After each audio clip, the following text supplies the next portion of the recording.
തന്റെ ഏറ്റവും വലിയ ആഗ്രഹം സമാധാനമായി ക്രിക്കറ്റ് ആസ്വദിക്കുക എന്നതാണെന്ന് സഞ്ജു സാംസൺ. ICC പുരുഷ T20 ക്രിക്കറ്റ് ലോകകപ്പ് കിരീട നേട്ടത്തിനു ശേഷം ജന്മനാട്ടിൽ ആദ്യമായി നടത്തിയ പത്രസമ്മേളനത്തിലാണ് സഞ്ജു ഇത്തരത്തിൽ പ്രതികരിച്ചത്. ഏകദിന ടീമിൽ ഇടം കിട്ടുമോ എന്ന ചോദ്യത്തിനുള്ള മറുപടിയായിട്ടായിരുന്നു ഈ പ്രതികരണം.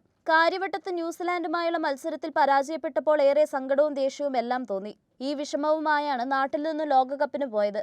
എന്നാൽ പരാജയത്തിൽ നിന്നും മുന്നേറണമെന്ന ആത്മസമർപ്പണത്തോടെ ഫോൺ ഓഫ് ചെയ്തും സോഷ്യൽ മീഡിയ നോക്കാതെയും പരിശീലനത്തിൽ മാത്രം ശ്രദ്ധ കേന്ദ്രീകരിച്ചു. ഭാര്യയും സുഹൃത്തും മാത്രമായിരുന്നു ഒപ്പം ഉണ്ടായിരുന്നത്. 7 ദിവസം നന്നായി പരിശീലനം ചെയ്തു. തന്റെ പോരായ്മകൾ എന്തെന്നതിനെക്കുറിച്ച് നന്നായി ആലോചിച്ചു. ആ പോരായ്മകൾ പരിഹരിക്കാനായി കിട്ടിയ ഒരാഴ്ച ഇടവേള നന്നായി ഉപയോഗിച്ചു. ജീവിതത്തിൽ വിജയത്തെക്കാൾ തനിക്ക് ലഭിച്ചിട്ടുള്ളത് പരാജയങ്ങളാണ്.